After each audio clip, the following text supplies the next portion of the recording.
ऐसे ठुमकी चाल मधुरिया चाला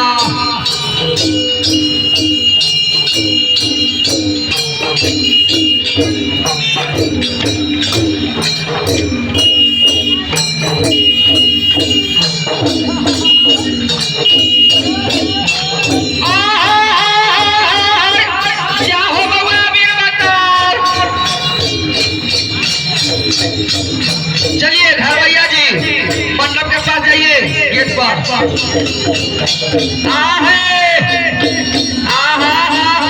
जा